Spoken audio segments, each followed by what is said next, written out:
Once upon a time in a meadow not too far from your house and mine, there was a very exciting day. This is Peter Rabbit. He's brave, he's clever, and he's kind too. Peter lived in a cozy burrow with his mom and his dad. And this is what he looked like. A brown bunny with shiny fur, a blue jacket and a white cotton tail. He also had bright eyes and long ears that perked up when he heard something interesting. When Peter spoke, his voice sounded energetic and confident. But sometimes it had a hint of mischief in it, like when he said, "We should go explore the forest today. I bet we'll find lots of fun and adventure." He was never afraid of anything, and he was always ready for an exciting day. "Oh yes, let's go on an adventure," Peter said with a twinkle in his eye. "I know just the place to start our exploring." Peter's best friend was Lily Bobtail. She was as smart as she was pretty. And this is how she looked. A light-colored bunny with soft fur, a pink dress and a flower hairband. Her eyes were big and brown and sparkly. And when Lily spoke, her voice sounded gentle and smart. She always had a kind word for everyone. "Of course, let's go on an adventure," Lily said with a smile. "But first, let's check if anyone needs our help. We don't want to leave anyone behind." Peter's cousin Benjamin Bunny was always ready to help his friends. At first he seemed a bit shy, but he was loyal and strong when he needed to be. And this is what he looked like. A fluffy bunny with gray fur, a green cap and a red scarf. His nose twitched as he sniffed the air and his eyes sparkled with curiosity. An adventure," Benjamin said softly. "That sounds exciting. But are you sure it's a good idea? What if we get lost?" As they walked through the tall grass, suddenly a little red squirrel popped out from behind a tree. His tail was fluffy, his eyes were bright, and his cheeks were stuffed with nuts. It was Squirrel Nutkin, and he cried, "Help! Help, please come quickly." "What happened?" asked Peter. "Is everything all right?" "Oh dear," said Nutkin. "Mr. Badger is stuck in the brambles and he can't move. I tried to help him, but I couldn't reach him." "Don't worry, Nutkin," said Lily. "We'll go help Mr. Badger right away." And with that, they all dashed towards the Whispering Thorns, which was where Mr. Badger lived. Soon they were standing in front of Mr. Badger's house, and it looked like this. It was made out of twigs and leaves, and it was hidden among some bushes. Peter hopped closer to take a look, and he said, "Oh dear, the thorns are so thick, and Mr. Badger can't seem to move. But don't worry, Mr. Badger. We're here to help now." Mr. Badger opened his eyes slowly, and he looked at Peter and his friends.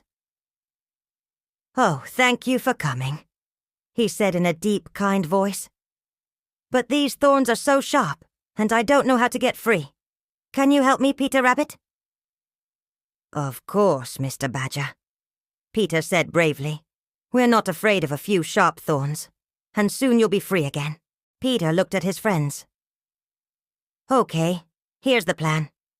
Benjamin, you're the strongest, so you can pull the largest thorns apart. Lily, you can use your basket to hold back the branches. And Nutkin, you can help me by keeping these thorns away from Mr. Badger. Does everyone understand?" "All right, Peter," said Benjamin, puffing out his chest. "Let's do it." "I understand," said Nutkin, nodding his head seriously. "We'll take good care of Mr. Badger, don't worry."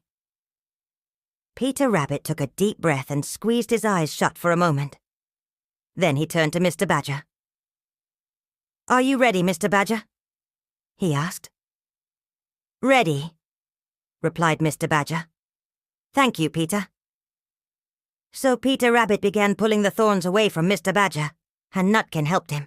Benjamin pushed the large branches away with all his strength, and Lily held them back with her basket. Slowly but surely they worked together until at last, Mr. Badger was free. "Hooray!" shouted Peter.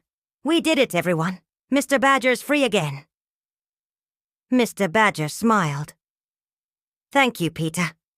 Thank you, everyone. You're all such good friends to help me. Now, how about we celebrate with a picnic in the forest?" "A picnic," said Nutkin, his eyes sparkling. "That sounds wonderful." So off they went to get ready for their picnic.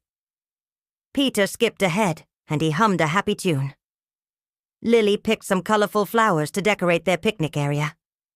Benjamin gathered some sticks to make a nice fire, and Nutkin collected some berries and yummy treats for everyone to enjoy. Mr. Badger brought his favorite carrot cake, and soon they were all sitting together on a big log. They shared stories and laughed and had the best time. And it was all because Peter and his friends had shown kindness and bravery to a stranger. Then they all went home, happy and tired after a very busy day. Peter snuggled next to his mom and dad, and he felt warm and loved. He thought about his friends and how good it felt to help someone in need. Now, you might be wondering, why did Peter Rabbit and his friends help Mr. Badger? Well, they didn't have to, you know.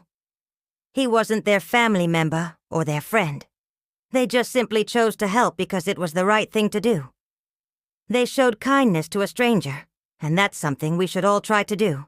You see, being kind to others makes you a true hero. And you don't have to wear a cape or have superpowers to be a hero.